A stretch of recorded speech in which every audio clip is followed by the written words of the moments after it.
Hello. Hello.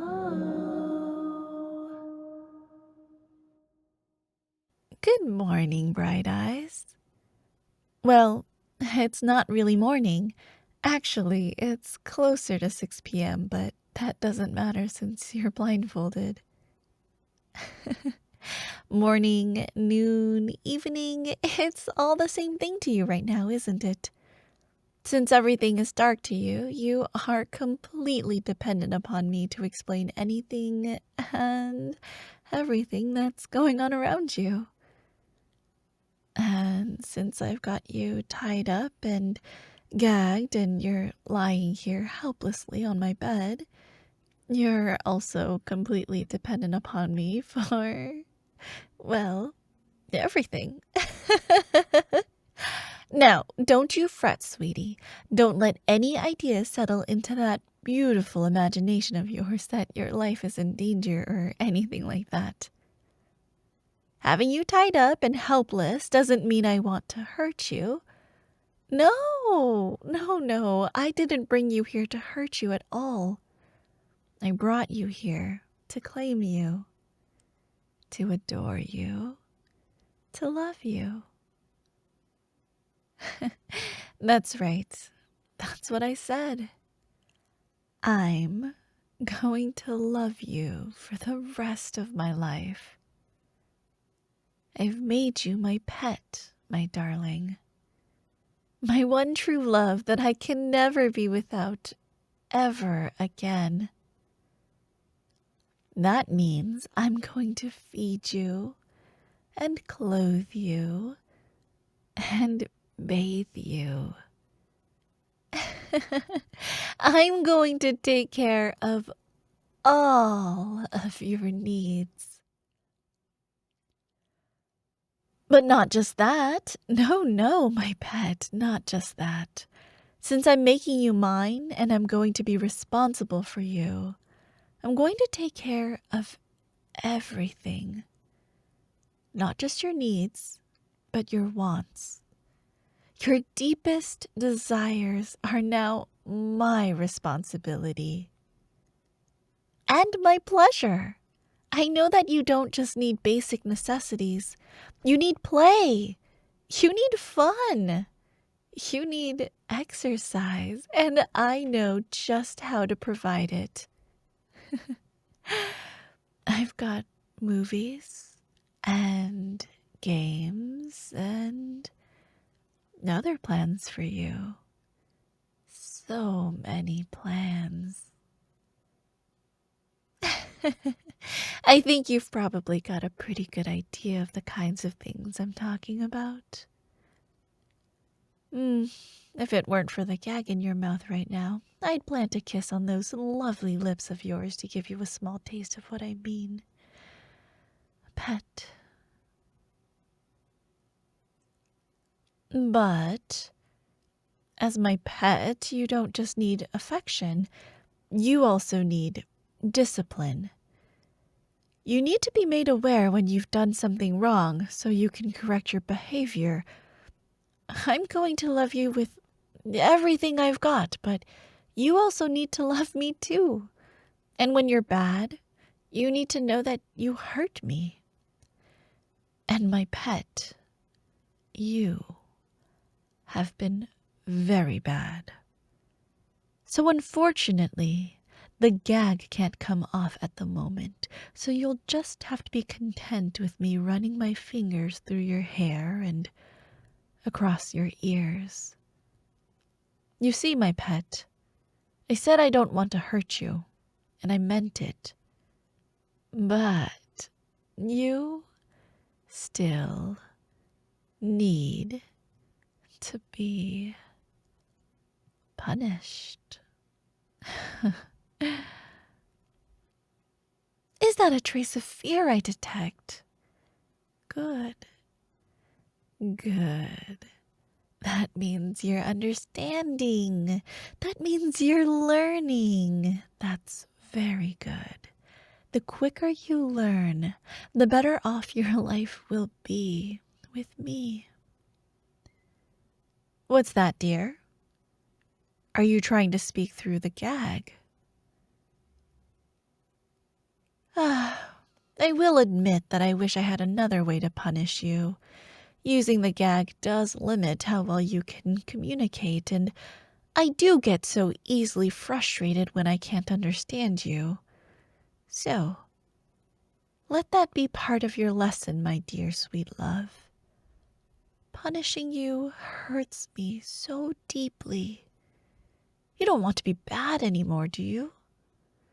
You don't want to make me suffer by limiting my access to you, now do you? Oh, how I wish I could taste your lips right now. But even more than that, I do so long to hear your voice again. Your voice is the most soothing, the most comforting thing that I've ever heard. Your melodious voice is the primary reason why you're here. Don't get me wrong, you're very easy on the eyes, especially tied down as you are now. But your voice shivers are flitting up and down my spine each time I imagine hearing it. Once I do remove your gag, simply speaking to me once again will make me putty in your hands. Or at least it would if your hands weren't tied. So that is your punishment for now. You can't speak. You can't say anything. You can't ask me questions. You can't provide answers. You can't enchant me with your rapturous tones that will inevitably cause me to gush over you. That's why it makes for such a good punishment. When you can't speak to me, I can refrain from. That kiss on your gag is the closest you're going to get to my tender love and affection until I know that you've learned your lesson and will be my good boy.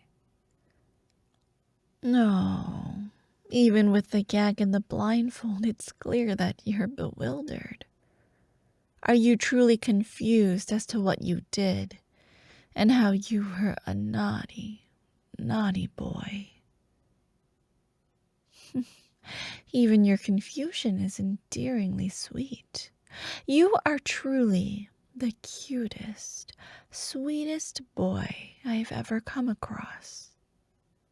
Well, I must concede that punishment isn't effective if you don't understand what it is that you're being punished for. How else will you be able to correct your deviant ways? Because I love you so much and wish for you to be my good, good boy from now on, I will clarify. First of all, you do know who I am, correct? Do you not recognize me by my voice? Even with the blindfold on, it should have been simple for you to identify who it is that's speaking to you right now. Right? Excellent. I hoped you would recognize me. If you hadn't, that might have created a need to punish you further. Should I have discovered that you had innumerable pretty young things vying for your affection, well, I promised you that I wouldn't hurt you. But I made no such promises about anybody else, so let's not go down that road. I was in the cafeteria. Lunch had concluded. The other students were all heading back to class, but not me. My face was buried in my arms on the table. I was trying my best to appear as if I was simply tired and trying to sneak in some rest. I was trying to appear as if I had fallen asleep, hoping that nobody else would disturb me. But the truth was that I was quietly sobbing into my arms. I had just been rejected by the boy I had thought I loved more than anything, I had watched him secretly for several weeks. He was athletically gifted and very handsome. He was the envy of every other boy in school and the desire of every girl. One day, I decided I'd had enough of simply watching and dreaming. I knew that I would never have him if I was too afraid to say anything, and at worst, he would say he didn't think of me the same way, and at least then I would know. I waited for an opportunity to get him alone.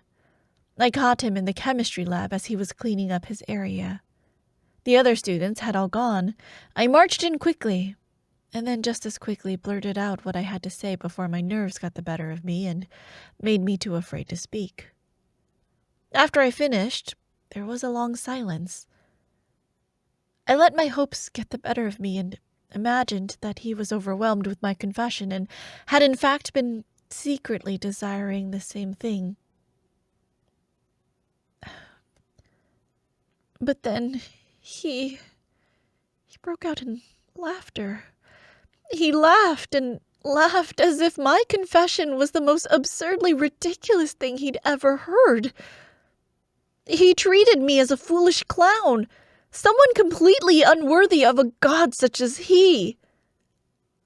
My heart and my mind were shattered. If he had simply apologized and explained that he didn't see me that way, I could have handled it. I would have understood. But his laughter tore through me. I ran. I ran to the cafeteria on the other end of the building. Every other student was absorbed in their food or their conversations. I found an unoccupied table and covered myself before anybody noticed my tears. Lunch ended. My tears faded, but my heart was still fractured. Everyone else got up to leave, but I stayed. I didn't know what I was going to do. I wasn't simply considering not returning to class. I was considering more drastic measures. And then you spoke. You had sat down at the table so quietly, so softly. I hadn't been aware of your presence until you spoke. Do you remember the first thing you said to me?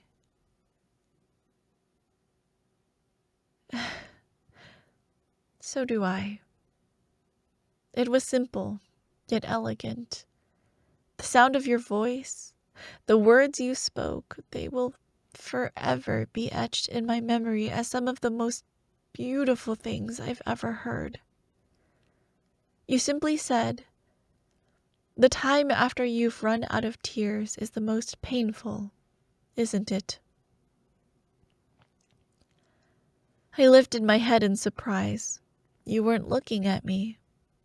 You were wearing sunglasses, but you were clearly looking down at the tray of food in front of you.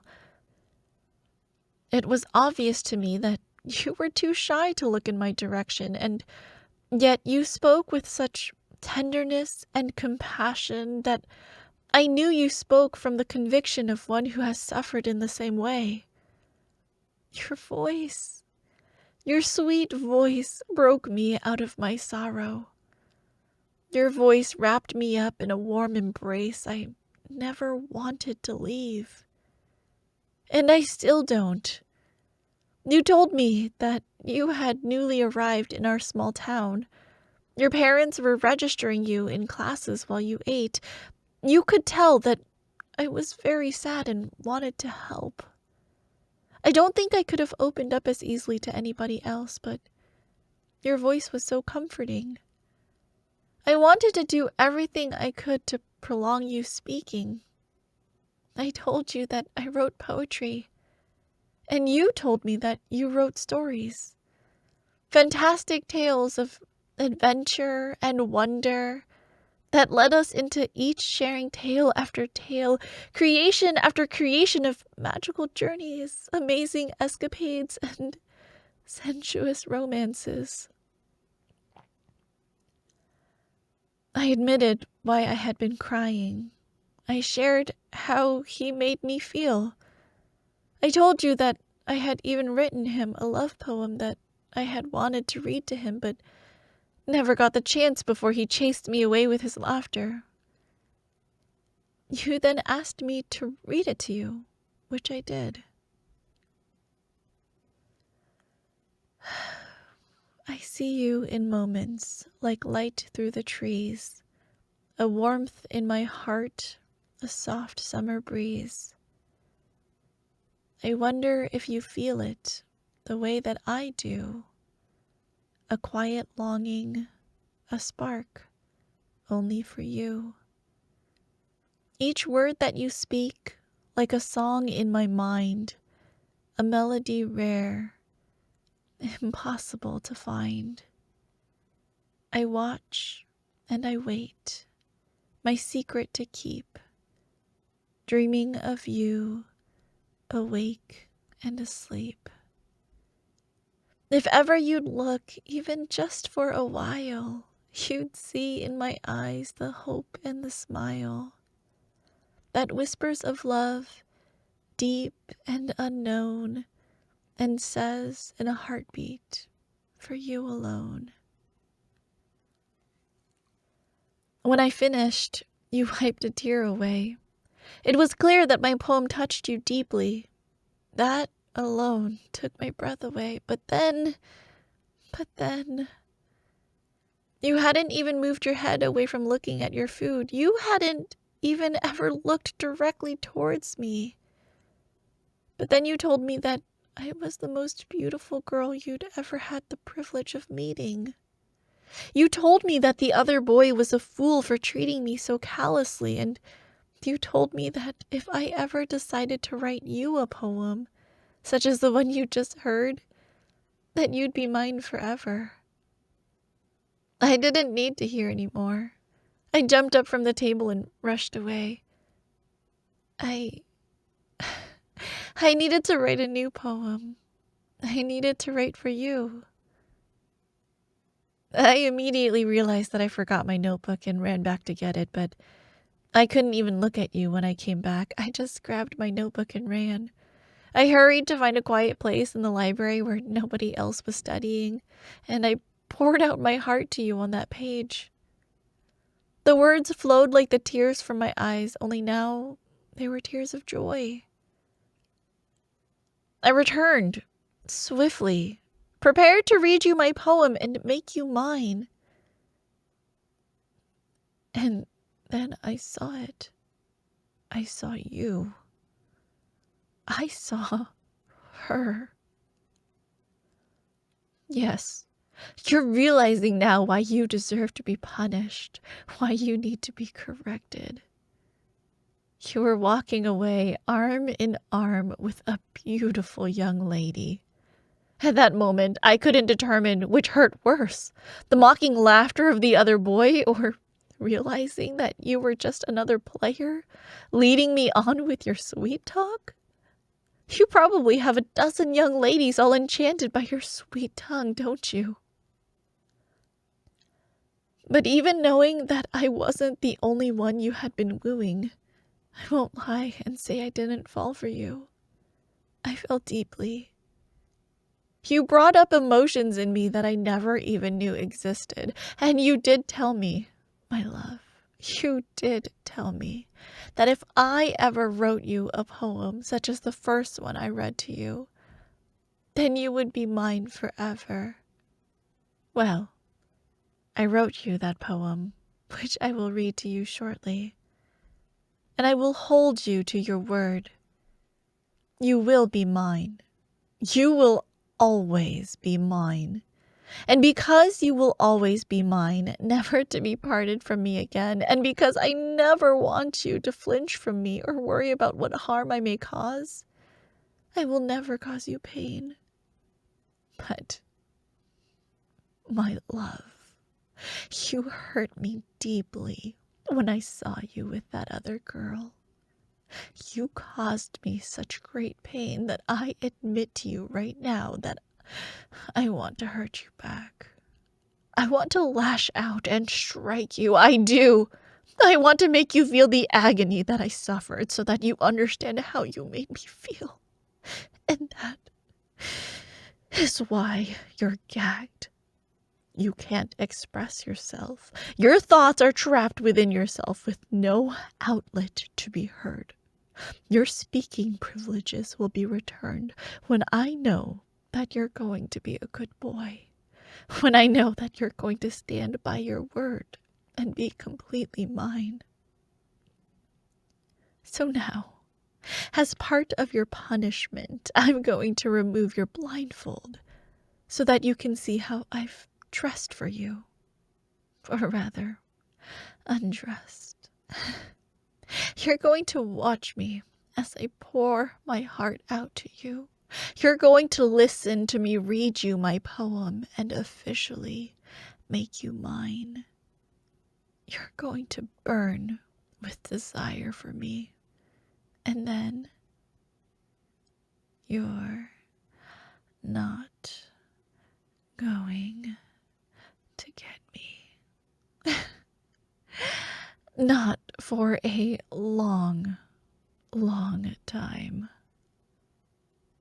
Now, I'm going to gently remove your blindfold. There, you can open your eyes. So, what do you think? Do you like what you see? Go on, sweetie. It's okay to react. They said you can't speak and you won't be allowed to touch for a while, but you're allowed to look. After all, I'm going to be yours forever. It's not improper. Sweetie, you can look at me. Don't just stare blankly into space. Turn your head and look at me. No, not that way. Sweetie, I'm over here. Stop avoiding me. Are you trying to hurt me? I told you that I won't hurt you, but you will end up extending your punishment if you keep looking everywhere, but... Wait. Wait. You're not avoiding me, are you? You're not trying to be contradictory or disobedient. You can't see me, can you? Oh my God, sweetie. Your unfocused gaze, your eyes. You can't see. That's it, isn't it? Here, let me remove the gag so you can tell me. There, it's off. Sweetie, tell me. Please tell me, is it true? Are you blind? Oh God, sweetie, my dear, sweet, lovely boy, I'm so sorry. I had no idea. That's why you never looked directly at me. I thought you were just too shy to look at me. I thought you simply felt yourself unworthy of me when it was I that felt unworthy of you. Your sister? Your older sister. That was the girl you were smiling and laughing with arm in arm. She was walking you out. She wasn't a sweetheart of yours. She was just your sister taking you home. Oh my God, I feel terrible. You meant what you said. You weren't leading me on. You weren't playing with my heart. You never lied to me. When you called me the most beautiful girl you'd ever met, I'm only just now realizing you didn't say I was the most beautiful girl you'd ever seen. My dear, I'm so sorry. I'm so sorry. I had no idea. When you said what you said, you meant it. When you made me feel the way you did, you were...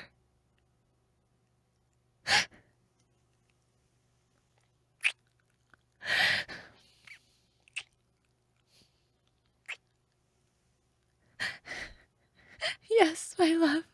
I liked it very much too. Oh, wait. Let me put on a shirt. I don't want to tease you anymore with the sight of... Oh God, I can't believe I just said that. I'm sorry. This is all catching me by surprise.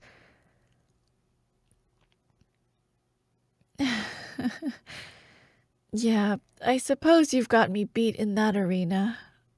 Well, now I feel even more foolish spending the money on this sexy lingerie. It's kind of pointless, isn't it?